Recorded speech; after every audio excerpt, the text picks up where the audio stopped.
नमस्कार, आपके साथ मैं हूं श्रद्धा। आप देख रहे हैं भारत का सवाल। इस्लामाबाद के उन तमाम बड़े दावों की हवा एक झटके में निकल गई जिसमें दावा किया जा रहा था कि अमेरिका और ईरान के बीच की खाइयां सिर्फ पाकिस्तान ही पाट सकता है।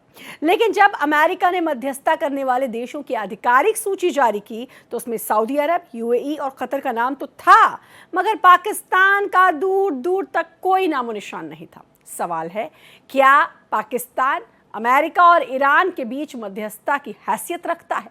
क्या अमेरिका ने पाकिस्तान को उसकी औकात दिखाती है?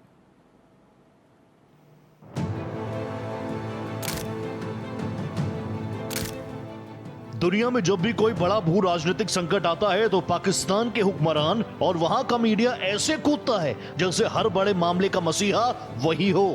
लेकिन अमेरिका और ईरान के बीच सुलगती बारूद की आग पर मध्यस्थता करने का ख्वाब देखने वाले पाकिस्तान के साथ अब जो हुआ उसे देखकर यही कहा जाएगा, बड़े मियां तो बड़े मियां, छोटे मियां सुभान अल्लाह। दावे बड़े बड़े, इरादे आसमान छूने वाले और हकीकत जमीन पर औंधे मुंह गिरी हुई। वॉशिंगटन ने एक ऐसा फरमान दिया जिसने पाकिस्तान के कूटनीतिक गुब्बारे की हवा निकाल दी। अमेरिका और ईरान के बीच चल रहे तनाव के बीच इस्लामाबाद में बैठकर यह ढिंडोरा पीटा जा रहा था कि अमेरिका और तेहरान के बीच की दूरियां सिर्फ पाकिस्तान मिटा सकता है। लेकिन जब ट्रंप ने ईरान संकट पर मध्यस्थता करने वाले देशों की ऑफिशियल लिस्ट दुनिया के सामने रखी तो उसमें सऊदी अरब था, यूएई था, कतर का नाम भी चमक रहा था, मगर पूरी लिस्ट को दूरबीन लेकर भी ढूंढ लीजिए, पाकिस्तान का नाम दूर दूर तक नहीं मिलेगा।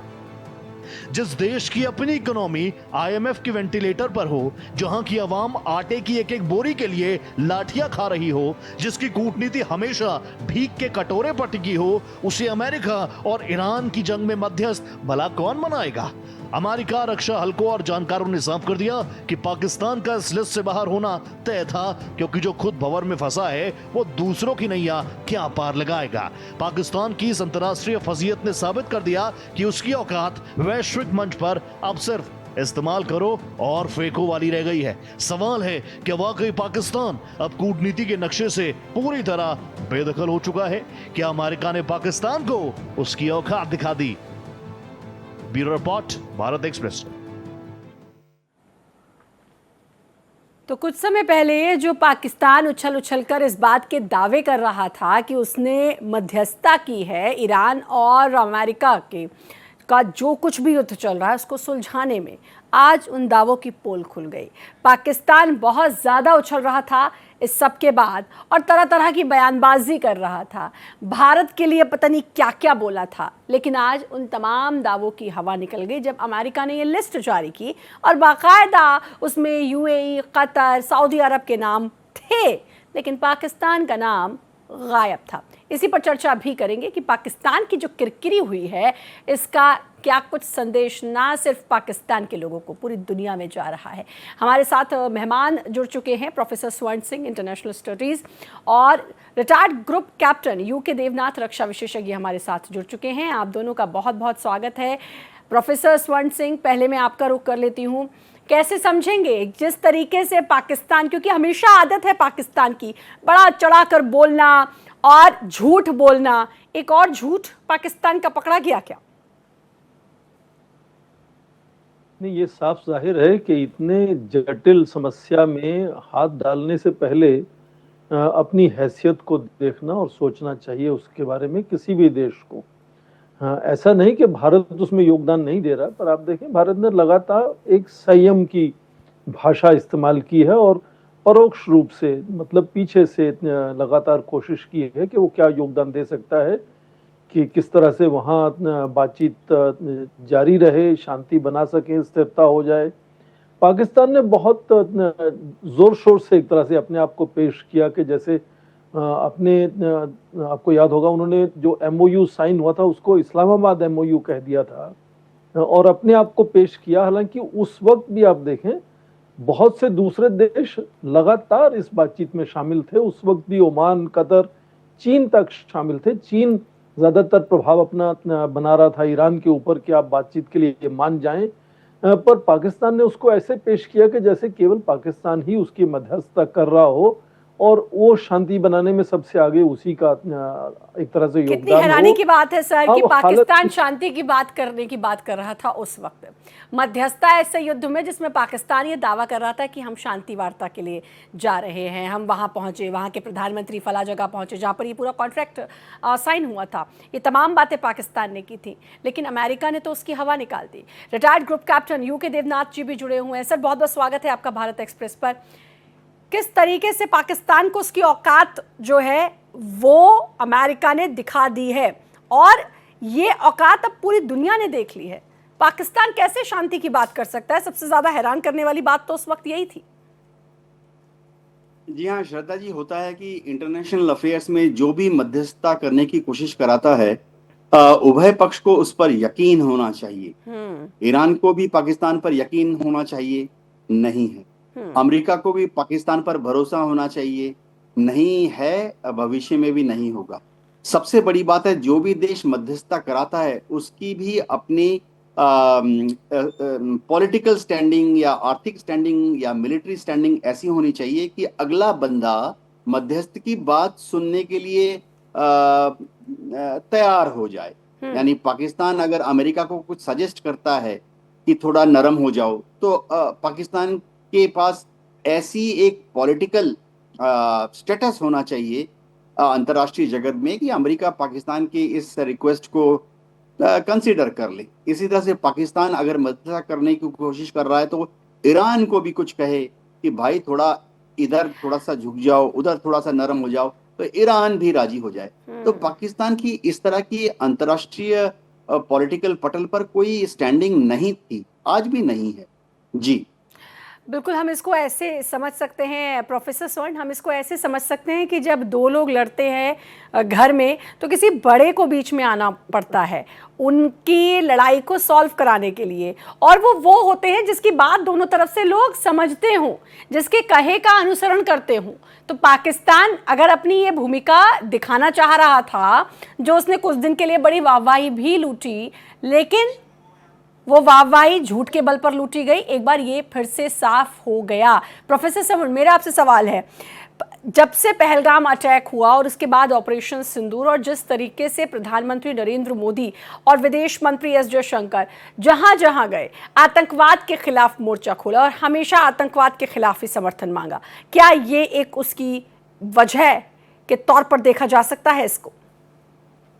हाँ, इसको भी आप जोड़कर देख सकते हैं कि पाकिस्तान की जो साख है वो बहुत कमज़ोर है एक तरह से, क्योंकि पूरे विश्व में कई देश, चाहे कुछ यूरोपीय देश हों या संयुक्त राष्ट्र संघ हो, अमेरिका हो, बार बार उन्होंने ये कहा है कि कुछ ऐसे गुट हैं पाकिस्तान में जो आतंकी गुट हैं, कुछ ऐसे आतंकी वहाँ हैं जिनको नाम से डेजिग्नेट किया जा चुका है। पर हाल ही में जब ये हम बात कर रहे हैं ईरान में किस तरह से युद्ध विराम और शांति प्रस्तावना हो, ठीक उसी वक्त आप जून के महीने से देखें जो पाकिस्तान अधिकृत कश्मीर है वहां लगातार हिंसा बढ़ी है, वहां लोगों को जो आम लोगों की आवाज को दबाया जा रहा है, हिंसा हुई है। खबरों में है कि जून से शुरू करें तो करीब 80 या 100 के आसपास लोग मारे भी जा चुके हैं वहां। तो ये जब खबरों में आता है कि अंदरूनी शांति तो बना नहीं पा रहा है ईरान पाकिस्तान, तो किस तरह से वो योगदान देगा अंतर्राष्ट्रीय स्तर पर इस तरह से शांति प्रस्तावना को आगे बढ़ाकर ले जाने में। और मैं तो शुरू से कहता रहा हूं कि पाकिस्तान का रोल एक मैसेंजर से ज्यादा नहीं था कि आप एक तरफ का मैसेज दूसरी तरफ पहुंचा रहे हैं और दूसरी तरफ का मैसेज इधर ला रहे हैं।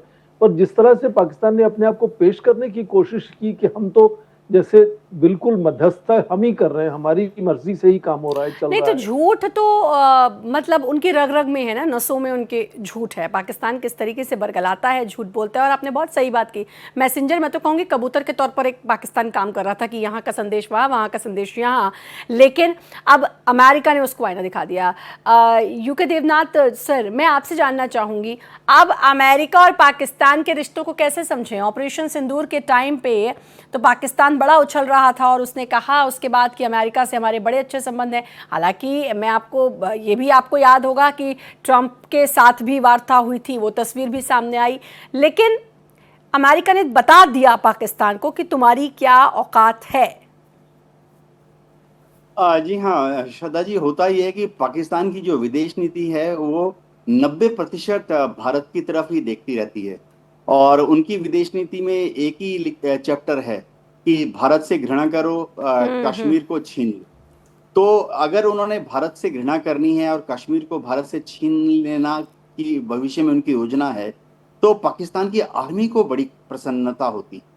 पाकिस्तान की आर्मी जो है ऐसा एक नैरेटिव बनाकर कि अगर भविष्य में भारत के कश्मीर को कोई भी तोड़कर पाकिस्तान में मिला सकता है, तो सिर्फ पाकिस्तान की आर्मी कर सकती है। और इस झूठ के पुलिंदे को वहां की आईएसआई, वहां की डीजी आईएसपीआर बड़ी अच्छी तरह से पाकिस्तान के पॉलिटिकल पार्टीज के बीच में फैलाती है। इस पूरे नैरेटिव में उनको अमेरिका की और चीन की दरकार है। चीन के उनके हथियार चाहिए, अमेरिका से पैसा चाहिए, लोन चाहिए। और सबसे बड़ी बात है, वो सोचते हैं कि अमेरिका का आशीर्वाद मिलने पर वो भारत को आंखें टेढ़ी करके दिखा सकते हैं। हमें भूलना नहीं चाहिए कि अमेरिका को F-16 जैसे विमान दिए हैं। और अभी इसी साल अमेरिका ने पाकिस्तान के सारे F-16 विमानों का जो अपग्रेडेशन प्रोग्राम है उसको फंड किया है। तो पाकिस्तान को मालूम है कि भारत विरोधी जो उनकी एक मानसिकता है उसमें आगे बढ़ने के लिए वो अमेरिका से उन्हें अस्त्र शस्त्र, पैसे या कहिए कि कटोरा लेकर जब जाते हैं, कुछ भी खैर उसकी तो आदत है सर सामान पाकिस्तान को, पैसे मिल जाए। वो भीख मांगने की तो आदत है। जब ऑपरेशन सिंदूर हुआ था, उससे पहले जब पहलगाम अटैक हुआ, तब भी हम ये कह रहे थे कि बड़ी बड़ी बातें जो हैं वो पाकिस्तान कर रहा था, लेकिन जेब में अठन्नी नहीं, बातें बड़ी बड़ी, भारत से मुकाबला करने की पाकिस्तान हमेशा बातें करते रहा है। प्रोफेसर स्वर्ण, पाकिस्तान का झूठ जिस तरीके से बेनकाब हुआ है, और अभी हाल ही में आपने देखा होगा पीओजेके में जो चुनाव हुए जिसका बहिष्कार किया गया, क्या संदेश अब पाकिस्तान में ही, बाकी दुनिया छोड़ दीजिए, पाकिस्तान में ही क्या संदेश जाएगा? मतलब जो जनता ऑलरेडी उन पर भरोसा नहीं कर रही है, उनको एक और झूठ का पुलिंदा पता चला। देखिए श्रद्धा जी, पाकिस्तान में अक्सर ऐसे होता है कि नेता हों या सेना अध्यक्ष हों, वो अपनी लेजिटिमेसी पाकिस्तान के अंदर कम देखते हैं, पाकिस्तान के बाहर अपनी लेजिटिमेसी ज्यादा देखते हैं। और खासकर उनको अमेरिका से यदि किसी तरह की दोस्ती का प्रदर्शन करने का मौका मिलता है तो वो उसको अपनी लेजिटिमेसी के नज़र से देखते हैं। तो उस नज़र से अब जरूर है कि खामियाजा पाकिस्तान को भुगतना पड़ेगा उनके नेताओं को कि क्यों ऐसा हुआ कि राष्ट्रपति ट्रंप जो कल तक बार बार पूरी दुनिया में जाकर कह रहे थे कि आसिम मुनीर उनके मोस्ट फेवरेट जनरल हैं, और वो अक्सर ऐसा प्राइम मिनिस्टर पाकिस्तान के खड़े होते थे उनके सामने भी ऐसा कह देते थे। तो ये बात में थोड़ा बदलाव इसलिए भी आया है कि कुछ समय से ये जो बहुत ज्यादा दोस्ती का एक तरह से प्रदर्शन राष्ट्रपति ट्रंप कर रहे थे अमेरिका में, उसको लेकर थोड़ी सी चिंता अलग अलग घटकों में नजर आने लगी थी। और अब खबरों में ऐसा है कि अमेरिकी खुफिया एजेंसियों ने शायद ये कुछ संकेत दिया है कि चीन के कुछ हथियार ईरान तक पहुंचाने में पाकिस्तान ने योगदान दिया है। तो ये वही हुआ वैसे जैसे आप देखें कि एक जमाने में जब George Bush junior global war on terrorism कर रहे थे, अफगानिस्तान में हमला किया था, तो पाकिस्तान उनके साथ जुड़ा हुआ था, पर बिन लादेन को शरण भी दी हुई थी। तो ये दोनों तरफ का खेल खेलना जो है पाकिस्तान जब करता है तो अमेरिका को उसका अंदाजा है कि ये ऐसे हो सकता है। वो थाली तो में छेद करने वाली तो फितरत है पाकिस्तान के लिए, तो सीधा सीधा शब्द ये है कि उसकी फितरत बहुत ख़राब है और उसकी आदतन है, वो उसको पता भी नहीं चलता होगा कि कब इस तरह की हरकत पाकिस्तान करता है, क्योंकि वो आदत जो है बहुत गंदी बनी हुई है। खैर, अब जो आपने कहा कि इनपुट्स मिलने शुरू हो गए थे खुफिया एजेंसी को, और मुझे लगता है इसके बाद थक हार कर ट्रंप को भी वो लिस्ट जारी करनी पड़ी जिसमें पाकिस्तान का नाम गायब था। ग्रुप कैप्टन सर, मैं आपसे जानना चाहूंगी यूके देवनाथ जी, ये जो लिस्ट अब आई है, पीओके में लोग ऑलरेडी पाकिस्तान का भरोसा, पाकिस्तान के जो वहाँ के जितने भी लीडर्स हैं, सेना है, उस पर भरोसा नहीं कर रहे हैं। एक झूठ और पकड़ा गया, लेकिन इस सब के बीच ट्रंप की भूमिका एक बार फिर से उजागर हो गई, ये भी तो हम कह सकते हैं। इस नज़रिए से भी तो देखना होगा सबको। जी हाँ, देखिए, ट्रंप जो हैं वो जानते हैं कि पाकिस्तान को तो उन्हें खींच खींच के अपने साथ रखना ही पड़ेगा। अमेरिका की विदेश नीति ट्रंप के पहले भी ऐसे थी कि उनको भय था कि पाकिस्तान शायद आस्ते आस्ते चीन की तरफ खिसक रहा है। तो चीन से दूर सरकाने के लिए अमेरिका बीच बीच में पाकिस्तान के सामने क्या कहते हैं, लॉलीपॉप फेंकता रहता है। चीन ने जब पाकिस्तान में सीपीईसी प्रोजेक्ट चालू किया, जो कि चीन के शिंगयान से निकलता है, पीओके आता है, फिर ग्वादर पोर्ट तक जाता है, तो उससे पाकिस्तान को लगा कि अब वो चीन का इस्तेमाल करके अमेरिका को काउंटर बैलेंस कर लेगा। यानी अमेरिका से भी सारी बढ़िया बढ़िया गिफ्ट ले लेगा और चीन को भी प्रसन्न रखेगा। लेकिन ये दोनों को बैलेंस रखने का खेल है, ये कितने दिन तक चलेगा? अब डोनाल्ड ट्रंप को ये आइडिया तो हो गया है कि पाकिस्तान के ऊपर ज्यादा भरोसा नहीं करना चाहिए। लेकिन श्रद्धा जी, होता क्या है बताऊं, जो अमेरिका के लॉन्ग टर्म स्ट्रेटेजिक ऑब्जेक्टिव हैं, जिसमें कि अमेरिका फिर से चाहता है कि एक दिन फिर से आएगा जब अमेरिका वापस अफगानिस्तान पहुंच जाएगा और अफगानिस्तान के रास्ते से सेंट्रल एशियन रिपब्लिक्स तक पहुंच जाएगा, कजाकिस्तान, किर्गिस्तान, उज्बेकिस्तान तक पहुंच जाएगा। उसके लिए अमेरिका को अभी भी पाकिस्तान को पालना पोसना पड़ेगा। अफगानिस्तान में अगर अमेरिका पहुंचना चाहता है तो जाहिर बात है, वहां पर जब रिकंस्ट्रक्शन चालू होगा तो अमेरिकन फर्म्स करेंगी, तो वो उनको वहां पर अफगानिस्तान में 100 बुलडोजर, 100 ट्रैक्टर, 100 एक्सकेवेटर, 100 जेसीबी भेजने हैं। ये सब अमेरिकन फर्म्स कराची में उतारेंगी और कराची से पाकिस्तान के रास्ते से खैबर पख्तूनख्वा से होकर ये 500 जो अर्थ मूविंग मशीन्स हैं, इनको भेजना पड़ेगा अफगानिस्तान।